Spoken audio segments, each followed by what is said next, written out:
어제 잠은 잘 주무셨나요? 꿈은 꾸지 않으셨습니까? 혹시 그 꿈이 악몽이었다면 잠에서 깰 때 잠은 잤는데 여전히 피곤하고 잠은 잔 것 같지도 않은 그런 상태가 되지요. 그렇게 하루를 아주 힘들게 시작하게 될 것입니다. 만약에 우리 성도님 중에 한 분이 저한테 오셔서, 만약에 오셔서, 목사님, 제가 어제 너무나 안 좋은 꿈을 꿨는데 목사님이 진짜 목사님이시라면 그 꿈이 뭐였는지 한번 맞춰보세요. 그리고 그 의미가 무엇인지도 한번 말씀해 주시면 감사하겠습니다 라고 말씀하시면 저는 참으로 난감할 것입니다. 그렇지 않겠어요? 굉장히 어색해지겠죠. 근데 오늘 말씀 보니까 악몽을 꾸고 자신의 꿈에 대한 풀이, 그 해몽만이 아니라 자신이 어떤 꿈을 꾸었는지 함께 맞추라고 화를 내면서 명령을 내린 그 왕이 등장합니다. 그가 바로 바벨론의 느부갓네살 왕이었어요. 다니엘서 2장 5절의 말씀 보면 이렇게 말씀되어 있습니다. 왕이 갈대아인들에게 대답하여 이르되 내가 명령을 내렸나니 너희가 만일 꿈과 그 해석을 내게 알게 하지 아니하면 너희의 몸을 쪼갤 것이며 너희의 집을 거름더미로 만들 것이요 라고 말씀했어요. 정말 무지막지한 왕입니다. 꿈을 해몽하는 것도 어려운데 자신의 꾼 그 꿈을, 어떤 꿈을 꾸었는지 맞추라고 하는 사람이 어디 있겠습니까? 심지어 그것을 맞추지 못하면 당시의 박수와 술객들, 점성술가들의 몸을 쪼개고 그들의 집도 거름터로 만들겠다라고 으름장을 놓는 겁니다. 갑질도 이런 갑질이 없습니다. 별을 관측하고 세상 돌아가는 일들을 예측하는 박수와 술객과 점쟁이, 갈대아 술사들은 결국 왕이 자신의 그 왕권을 강화하기 위해서 키우고 세운 사람들이었어요. 이 사람들이 밥값음 잘 하고 있는지 시험하고 있는 것입니다. 왕인 내가 꿈을 꾸고 그것을 이렇게 힘들어하는데 어찌하여 너희들은 그 꿈 하나 알아봐 주지 못하냐, 그 말입니다. 그러고 너희가 나랏밥을 먹는 점성가 맞느냐라는 것이죠. 이런 억지와도 같은 왕의 요구에 술사들은 왕에게 이렇게 답했습니다. 10절과 11절입니다. 갈대아인들이 왕 앞에 대답하여 이르되 세상에는 왕위에 그 일을 보일 자가 한 사람도 없으므로 어떤 크고 권력 있는 왕이라도 이런 것으로 박수에게나 술객에게나 갈대아인들에게 물은 자가 없었나이다. 왕께서 물으신 것은 어려운 일이라 육체와 함께 살지 아니하는 신들 외에는 왕 앞에 그것을 보일 자가 없나이다 한지라. 왕이 아무리 위대하고 두려운 존재라고 해도 왕의 그 명령을 행할 수 있는 사람은 한 사람도 이 땅에 존재하지 않을 것입니다 라고 말하는 거예요. 그 일을 보일 자가 한 사람도 없으므로라고 했어요. 육체와 함께 살지 아니하는 신들, 한마디로 귀신이에요. 이 귀신들 외에 그것을 보일 자, 알 자가 누구인가 라고 지금 말하고 있는 것입니다. 그들도 알고 있는 거예요. 무엇을 알까요? 정성가 술사들은 처음부터 이 왕의 문제를 해결할 능력이 없었던 사람들이었습니다. 그것을 안다면 그는 정말로 신적인 존재일 것이다 라고 말을 한 겁니다. 느부갓네살의 영향력과 그의 지혜를 생각해 보면요, 이상한 사람일 수도 있겠지만 그래도 그런 위치에 올라갈 수 있었던 사람은 아마도 그런 억지를 그냥 부리는 사람은 아니었을 것입니다. 느부갓네살 왕 자신도 자신이 무모한 요구를 하고 있는 것을 알고 있었을 거예요. 다만 그가 꾼 꿈이 너무도 무섭고 불안했던 거예요. 그렇게 억지라도 부려서 빨리 자신의 그 두렵고 불안한 마음을 해결할 수 있으면 좋겠다라고 하는 것입니다. 자기 입으로도 그 꿈을 말하고 싶지 않은 거예요. 12절이죠. 왕이 이로 말미암아 진노하고 통분하여 바벨론의 모든 지혜자들을 다 죽이라 명령하니라. 마침내 왕은요, 모든 지혜자들을 다 죽이라고 명령하였습니다. 다니엘과 그의 세 친구들도 예외는 아니었어요. 왕의 근위 대장 아리옥이 바벨론의 모든 지혜자들을 죽이러 나아갈 때 다니엘이 그를 만납니다. 그런데 그때 다니엘은요, 아리옥에게 자신을 왕에게 데려다 주면 왕의 꿈이 무엇인지, 그 꿈의 의미가 무엇인지를 해석해 주겠다라고 하는 거예요. 16절이죠. 다니엘이 들어가서 왕께 구하기를 시간을 주시면 왕에게 그 해석을 알려드리리이다 하니라. 정말로 대단한 배짱 아닌가요? 단순히 용기만 있는 모습이 아니라 다니엘은 이 하나님을 향한 분명한 신뢰와 믿음이 있었던 것이에요.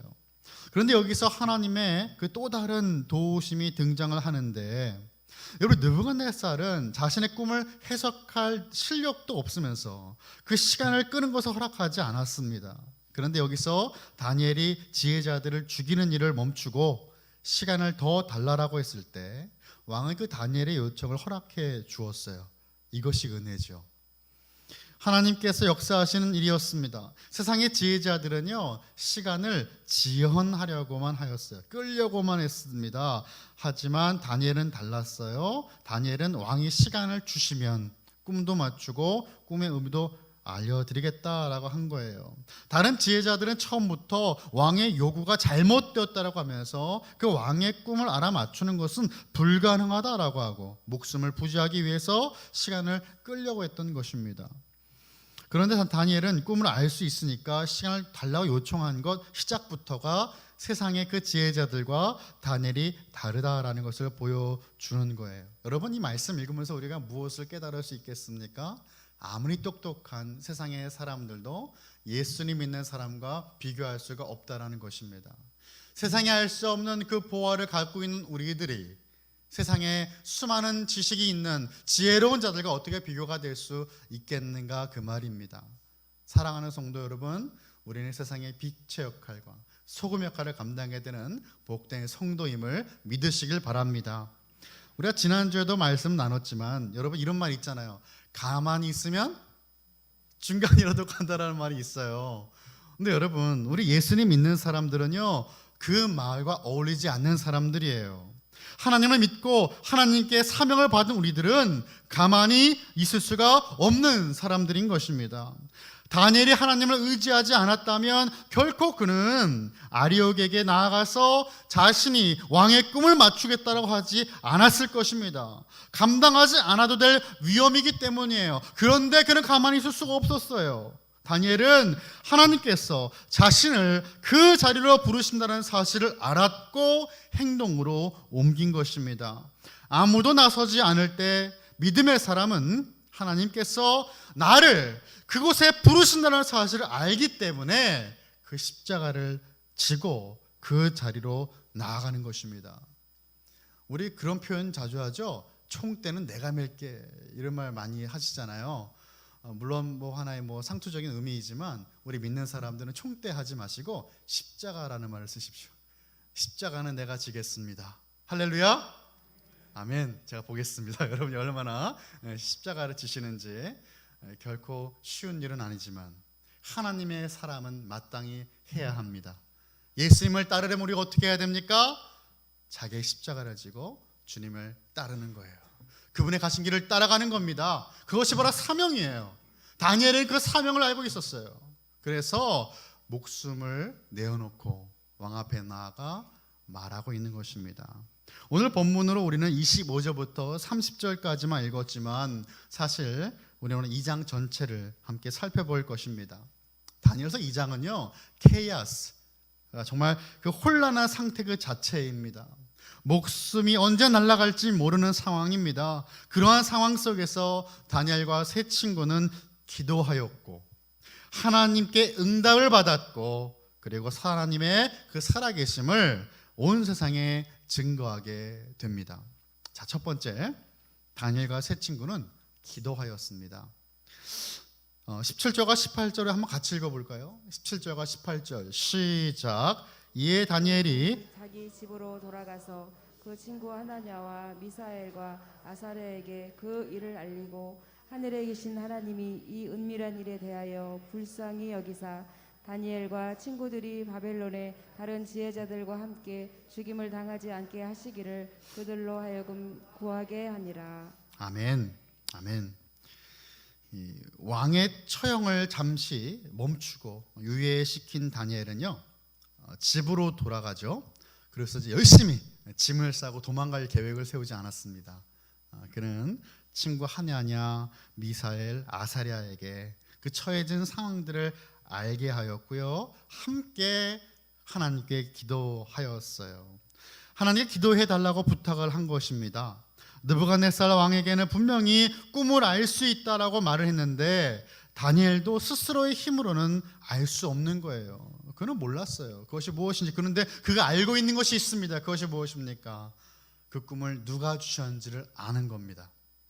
이 세상을 주관하시는 분이 누구신지를 아는 거예요. 그렇기 때문에 담대할 수가 있는 거예요. 나는 모르지만, 나는 지혜가 없지만 하나님께서 분명히 지혜를 주실 것이고 하나님께서 알게 하실 것이다. 그리하여 나와 친구들과 이 백성들의 목숨을 구원하실 것이다라고 하는 하나님의 구원에 대한 분명한 믿음이 있는 것입니다. 여러분, 우리가 그런 믿음 갖고 살아야 되지 않겠습니까? 하나님의 사명을 이 땅에 이루기 위해 우리를 존재케 하셨는데 우리의 목숨을 하나님께서 보존해 주실 것이고 하나님께서 인도하실 것이라고 하는 그 분명한 믿음이 우리에게 있어야 되는 것입니다. 그래서 그들은 함께 기도하는 거예요. 여러분, 지금 참 재밌는 게 있어요.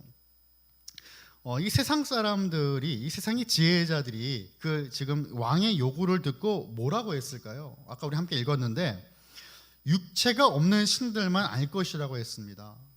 그 말은 뭐예요? 신들의 도움이 필요하다 그 말이잖아요. 근데 정작 자기들이 물론 우상들 다 섬기겠지만 자신들이 섬기는 신에게 가서 기도하는 사람이 없어요. 나오지 않습니다. 근데 다니엘은 그가 섬기는 하나님께 나아갔다라는 거예요. 여러분, 이것이 우리와 세상 사람들의 차이점이에요. 내가 할 수 있는 모든 것을 다 해보고 하나님께 나아가는 것이 아니에요. 내 앞에 놓여지는 수많은 기도의 문제들을 들고 하나님께 먼저 나아가는 것이죠. 여러분, 그것이 새벽 기도잖아요. 이른 새벽에 하루의 그 시작을 하나님께 나아가 나의 기도와 나의 삶을 하나님께 토해내는 시간. 내가 너무나 힘들고 아팠을 때 금식하며 기도하는 이유가 무엇입니까? 하나님 앞에 내가 나아가겠다는 것이잖아요. 내 힘으로 먼저 뭔가를 해보기 전에 하나님께 나아가서 주님께 도움을 요청하는 것, 그 시간이 기도의 시간 아니겠습니까? 다니엘은 그렇게 했다라는 것이에요. 다니엘은 기도의 자리로 나아갔습니다. 그런데 혼자 기도한 것이 아니라 그의 친구들과 함께 기도하였어요. 처해진 그 상황을 위해서, 그리고 하나님께서 다니엘에게 왕의 꿈을 보여주시도록 친구들에게 기도를 부탁하였습니다. 도고의 기도입니다. 도고 기도. 우리는 중보기도다라고 많이 사용하는데 우리 합동교단에서는 중보기도라는 말을 사용하지 않기로 했어요. 왜냐하면 우리들에겐 유일한 중보자가 예수님이시기 때문이에요. 그래서 우리가 이제 그 중보기도라는 말 대신에 우리는 이제 도고기도다, 도고의 기도다라고 우리는 사용합니다. 다니엘은 친구들에게 도고기도를 부탁하였어요. 우리들에게 이 기도의 동역자들은 항상 필요합니다. 혼자 기도할 수 있는 건 아닙니다. 함께 기도의 제목을 나누고 함께 울며 함께 무릎을 꿇고 기도하는 그 시간이 필요하다라는 것이에요. 우리의 구역, 우리가 그래서 함께 기도의 제목을 나누는 겁니다. 어떻게 지내셨어요? 기도 제목은 무엇입니까? 묻는 이유는 그냥 형식적인 기도의 제목을 묻는 게 아니에요. 함께 기도해야 되는 동역자를 하나님 우리에게 붙여주셨기 때문입니다. 이게 공동체입니다, 여러분. 함께 울고 함께 웃는 공동체가 다른 공동체가 아니고 함께 기도하는 기도의 공동체가 하나님께서 원하시는 아름다운 교회의 모습이다라는 것이죠. 우리가 처해진 상황에서 나의 힘만으로는 이겨내고 승리하기 어렵기에 주님은 우리에게 축복의 만남을 주셨어요. 그것이 바로 기도의 동역자입니다. 제가 좋아하는 복음성가 찬양 중에 이런 찬양이 있어요. 누군가 널 위하여 기도하네라는 찬양이 있습니다. 제가 누차 말씀드리지만 제가 찬양의 은사가 있으면 얼마나 좋을까요? 딱 이렇게 불러드리면 아마 여러분 은혜가 될 텐데 아쉽게 저에겐 그런 은사가 없어요. 대신에 제가 감미로운 목소리로 이 가사를 읽어드리겠습니다. 마음이 지쳐서 기도할 수 없고 눈물이 빗물처럼 흘러내릴 때 주님은 우리 연약함을 아시고 사랑으로 인도하시네. 누군가 널 위하여 기도하네. 누군가 널 위하여 기도하네. 내가 홀로 외로워서 마음이 무너질 때 누군가 널 위해 기도하네. 당신의 외로이 홀로 남았을 때 당신은 누구에게 위로를 얻나? 주님은 아시네 당신의 마음을. 그대 홀로 있지 못함을 누군가 널 위하여 누군가 기도하네. 내가 홀로 외로워서 마음이 무너질 때 누군가 널 위해 기도하네 라고 하는 찬양입니다. 이 찬양이 참 은혜가 됩니다. 우리가 정말 너무 마음이 힘들 때는 기도조차 안 나올 때가 참 있어요. 그럴 때 누군가가 나를 위하여 기도한다는 사실이 얼마나 큰 힘이 되는지를 모르겠습니다. 근데 우리를 위해 기도하시고 기도 중보의 그 자리를 지키시는 분이 누구이십니까? 바로 예수님이세요. 내 마음에 내가 무엇을 기도해야 할지 모르는 그 순간에 성령께서 탄식하는 마음으로 기도하신다라고 말씀하였습니다. 여러분, 우리가 기도할 때 주님께서 함께 하시고 내가 기도해야 될 제목도 기억하지 못할 때 우리 성도들은, 공동체는 여러분을 위하여 기도합니다. 저도 기도할 때마다 느끼는 것이지만 생각하지 못했던 분들의 이름이 떠올릴 때가 참 많이 있습니다. 얼굴이 보일 때가 있습니다. 그럴 때 하나님께서 기도하라고 하는 마음을 주시기에 저는 기도하는 거예요. 우리가 다 그렇지 않습니까? 우리 그것을 기도의 품앗이라고 부르는 것이죠. 내가 기도에 필요할 때 기도를 받게 하시고, 또 내가 사랑하는 성도들과 지체들이 기도가 필요할 때 나로 하여금 기도하게 하시는 이 놀라운 일들은 오늘도 하나님 나라를 확장하고 이루어 가시는데 주님께서 사용하시는 도구이고 방법인 것입니다. 전도서 4장 12절의 말씀처럼 한 사람이면 패하지만 두 사람이 맞설 수 있고 세 겹줄은 쉽게 끊어지지 않는다라고 하신 그 말씀처럼 하나님 우리를 사랑으로 기도로 묶이게 하셨어요. 다니엘과 세 친구들이 기도하는데 왕의 꿈을 보여달라고 기도하면서 뭐라고 했냐면, 하나님이 이 은밀한 일에 대하여 불쌍히 여기사라고 기도했습니다.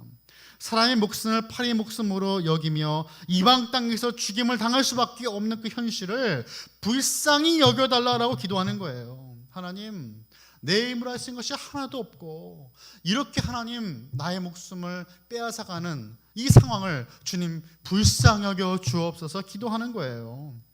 자신들과 지혜자들을 함께 죽임을 당하지 않게 하시기를 간절히 간구하는 거예요.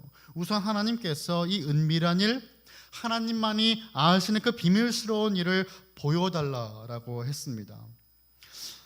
우리로 불쌍히 여겨셔 달라라고 하는 그 기도, 참으로 우리에게 항상 해야 되는 기도입니다.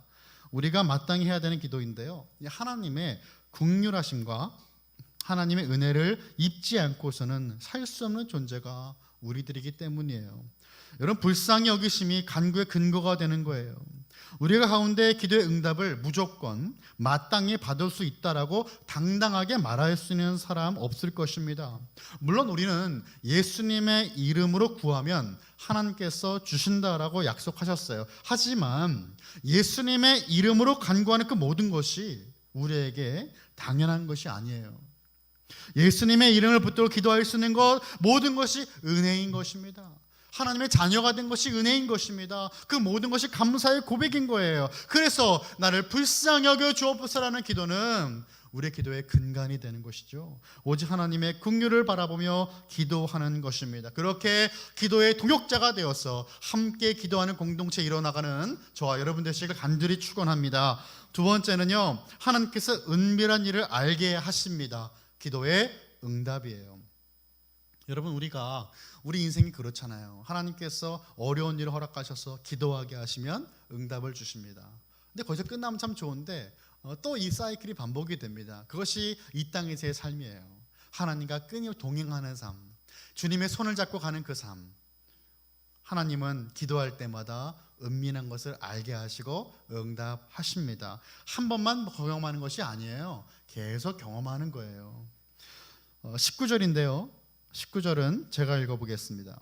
이에 이 은밀한 것이 밤의 환상으로 다니엘에게 나타나 보임에 다니엘이 하늘에 계신 하나님을 찬송하니라 라고 말씀되어 있어요. 다니엘과 세 친구들의 기도가 응답됐습니다. 밤의 환상 가운데 은밀한 것을 하나님께서 다니엘에게 보여주셨어요.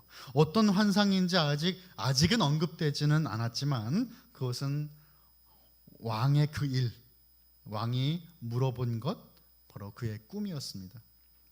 옛날에는 꿈을 운명이나 아니면 신적인 계시로 보았습니다. 계시라는 것이 무엇입니까? 드러나는 거잖아요. 이 드러나다라고 하는 그 말이 어원이 뭐냐면, 우리가 연극을 이제 보러 가면 커튼이 딱 쳐져 있죠. 그럼 이게 계시가 은밀하게 감춰져 있는 거예요. 그런데 이 커튼이 조금씩 열려요. 그러면 그 사이로 뭐가 보이겠죠. 이 보이는 것이 계시예요. 구약에 있을 때는 하나님께서 그 계시를 잠깐 보여주셨어요. 아주 조금씩 보여주셨어요. 꿈을 통해서, 환상을 통해서, 누군가의 말을 통해서 조금씩 부분적으로 보여주셨다는 말이에요. 그런데 지금은 우리 어떻습니까? 완성된 이 성경이 있습니다. 66권 전권이 있어요. 정경, 이 하나님께서 원하시는 하나님의 말씀과 뜻이 이 말씀 속에 있다, 그 말이죠. 하나님의 계시, 우리의 구원의 길입니다. 예수 그리스도, 그분의 구원의 길이 이 말씀에서 우리에게 온전히 계시가 되는데, 아직 구약의 때에서는 그게 온전히 계시가 되지 않았기 때문에 꿈을 통해서 하나님은 그들에게 말씀하신 거예요. 물론 지금도 우리가 꿈을 꿉니다. 그런데 너무 거기에 연연하시면 안 되는 거예요. 갑자기 막 복권을 막 사야 된다고 뛰어나가지 마시고, 하나님께서 기뻐하시는 그 뜻은 말씀 속에 있다는 사실을 우리는 항상 기억해야 되겠습니다. 느부갓네살 왕의 그 꿈은 하나님께서 하나님의 의지를 담아 보여주시는 계시적인 사건이었어요. 바벨론의 어떠한 발전된 과학도 기술도 지혜도 알 수 없고 하나님께서 보여주셔야만 되는 그 은밀하고 비밀스러운 일이었던 것입니다. 다니엘의 기도가 20절부터 23절까지 연결되는데, 그 기도를 보면 이렇게 말씀이 되어 있어요. 20절을 보면 그는 깊고 은밀한 일을 나타내시고 라고 말씀했어요. 그리고 23절 보니까 주께서 왕의 그 일을 내게 보이셨나이다 라고 말씀합니다. 하나님께서 그 은밀한 일을 나타내신다, 드러내 보이시고 그리고 나에게 이제 나타나게 하신다라는 말씀이에요. 다니엘은 한 번도 경험해 보지 못한 그 하나님의 놀라운 은밀한 일들을 경험하고 있는 것이죠. 마치 요셉이 애굽 바로 왕의 꿈을 풀어서 7년 풍년과 그에 따른 7년 흉년의 때를 준비한 것처럼, 요셉이 바로의 꿈을 해몽함으로 애굽에서 이스라엘 민족이 큰 민족을 이루는 하나님의 뜻이 이루어진 것처럼, 다니엘은 마찬가지로 하나님의 그 위대한 뜻이 다니엘을 통해서 이루어짐을 보게 되는 겁니다. 하나님은 다니엘을 통해서 그 일을 이루시는 거예요. 자, 마지막 세 번째는 하나님의 살아계심을 온 세상에 증거하게 되었습니다. 하나님의 그 크신 이름, 이 모든 일을 이루시는 하나님, 그 하나님의 이름이 높임받게 되었어요. 다니엘은 느부갓네살 왕에게 그가 꾼 꿈을 설명하였습니다. 느부갓네살은요, 큰 신상을 보았어요. 찬란하고 영광스러운 그 신상에 갑자기 어디선가 돌이 산에서 나타나서 그 신상의 발을 쳐서 부숴버리더니 그 돌은 태산이 된 것입니다. 이런 단순한 꿈이 느부갓네살로 하여금 왜 그토록 두렵게 했을까요? 이제 우리는 뭐 그냥 신상이 있고 돌이 날라왔고 부서졌고 산이 됐다 이건데, 여러분 느부갓네살에게는 다르게 와닿은 거예요. 이게 심상치 않은 꿈인 것이죠. 모든 것을 자신의 손으로 잡고 있어야 되는 그 권력자가 누군가에 의해서 알지 못하는 그 돌이 날라왔다 이 말이에요. 그 존재도 몰라요. 그것도 두려운데 자신이 쌓아 올린 그 수많은 것들을 다 한순간에 무너뜨린다는 그 생각에, 그 모습에 너무나도 두려웠던 것입니다. 그의 꿈을 다니엘은 해석해 주었어요. 금으로 만든 머리는 느부갓네살을 의미했습니다. 바벨론을 의미했어요. 그리고 그 다음에 은, 동, 철로 만든 가슴과 팔과 배와 넓적다리, 종아리, 발은 모두 바벨론 그 이후에 나타나게 될 나라들을 의미했습니다. 메데와 바사죠, 페르시아, 그리스, 로마 등을 의미했죠. 그의 해석을 듣고 느부갓네살은 어떻게 합니까? 땅에 엎드렸어요. 그리고 다니엘에게 절을 한 것입니다. 다니엘의 해석으로 달라진 것은 하나도 없어요. 이 모든 일들이 이 이후에 일어난 일들이잖아요. 바벨론도 멸망합니다. 근데 느부갓네살 때는 아니에요. 그런데 그 해석을 듣고 그가 그 다니엘 앞에 절을 하게 되는 거예요. 다니엘이 누구예요? 포로로 잡혀온 사람 아니에요. 근데 그 왕이 그에게 절을 하였다라는 것입니다. 그리고 느부갓네살은 어떻게 하였습니까?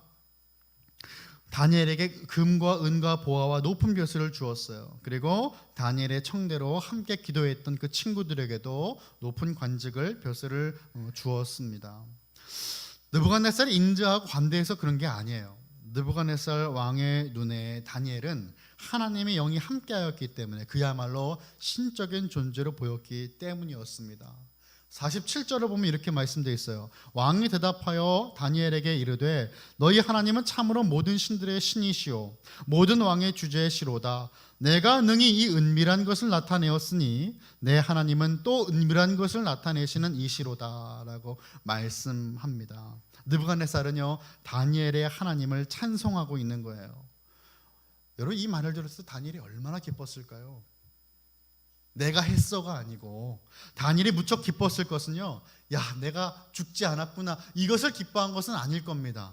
그가 기뻐했다면 기쁨의 그 이유는 하나님께서 행하심을 보았기 때문일 겁니다. 하나님의 이름이 영광 받으시고 높임 받으셨기 때문일 거예요. 하나님의 손에 모든 것이 있다라는 것을 바라보며 기뻐했을 것입니다. 느부갓네살 왕이 다니엘에게 자신의 꿈이 무엇인지를 알고 그것을 해석할 능력이 있느냐라고 먼저 만났을 때 물어봤어요. 그랬더니 여러분 다니엘이 뭐라고 답했는지 아십니까? 이렇게 답을 했습니다. 27절과 28절 우리 한번 같이 읽어보기 원합니다. 시작. 다니엘이 왕 앞에 대답하여 이르되 왕이 물으신 바 은밀한 것은 지혜자나 술객이나 박수나 점장이가 능히 왕께 보일 수 없으되 오직 은밀한 것을 나타내실 이는 하늘에 계신 하나님이시라. 그가 느부갓네살 왕에게 후일에 될 일을 알게 하셨나이다. 왕의 꿈 곧 왕이 침상에서 머릿속으로 받은 환상은 이러하니이다. 아멘. 내가 했다는 것이 아닙니다. 내가 똑똑합니다가 아니었습니다. 하나님께서 하실 것이라고 말하고 있습니다. 사랑하는 성도 여러분, 신앙이라고 하는 것은 결정적인 그 순간에 내가 영광을 취하지 않고 하나님께 그 영광을 돌리는 사람이에요. 근데 이 유혹은 너무나 큽니다. 내 이름을 높이기 위해 우리가 열심히 달려왔던 그 수많은 일들이 있어요. 그 순간에 하나님께 모든 영광을 돌리는 그 사람이 진짜 신앙인인 것입니다. 하나님께 돌려야 영광을 내가 취하고 싶은 유혹이 다가올 때가 있지만 그 유혹에 넘어가지 않는 삶을 살아가는 저와 여러분 되시기를 간절히 축원합니다. 30절의 말씀 보니까 이렇게 말씀되고 있어요. 내게 이 은밀한 것을 나타내심은 내 지혜가 모든 사람은 낫기 때문이 아니라 오직 그 해석을 왕에게 알려서 왕이 마음으로 생각하던 것을 왕에게 알려주려 하심이니이다 라고 말씀합니다. 하나님께서 느부갓네살의 꿈을 다니엘에게 보이신 것은 자기 자신의 지혜가 남들보다 뛰어나서가 아니라는 겁니다. 그렇다면 무엇 때문에 하나님께서 은밀한 것을 알게 하셨습니까? 그 해석을 왕에게 알게 하여서 그 꿈을 꾸게 하신 분이 누구이신지를 알게 하려 합니다. 그 말입니다. 왕으로 하여금 이 모든 세상의 역사를 주관하시고 이끌어 가시는 분이 누구이신지를 알게 하시려는 거예요. 하나님께서 다니엘에게 꿈을 보이신 것은 모두 그를 통해 하실 일이 있기 때문입니다. 저와 여러분이 예수님 믿게 된 것이 어떤 이유입니까? 우리는 알 수 없어요. 하나님의 사랑이라고 주님 말씀하십니다. 하나님이 우리로 하여금 예수님의 자녀가 예수님의 제자가 되고 하나님의 백성이 되게 하신 그 이유는 하나님의 뜻을 이루기 위함이에요. 여전히 아직도 예수님 알지 못하는 수많은 영혼들에게 복음을 증거하여 하나님 나라 확장이 쓰임받고 하나님의 마음을 기쁘시게 하며 하나님의 마음을 시원케 하는 역할을 감당하는 그 역할, 그 사명이 바로 우리들에게 있기 때문인 것입니다. 오늘도 우리의 삶 가운데 은밀히 말씀하시고 역사하신 하나님의 뜻을 붙들고 그 복음의 놀라운 뜻을 붙들고 하나님의 뜻이 하늘 이루어진 것처럼 우리가 살아가는 삶 가운데 그 뜻이 이루어지기를 간절히 소원하는 저와 여러분 칼빈의 모든 가족들이 다 되시기를 예수님의 이름으로 간절히 축원합니다.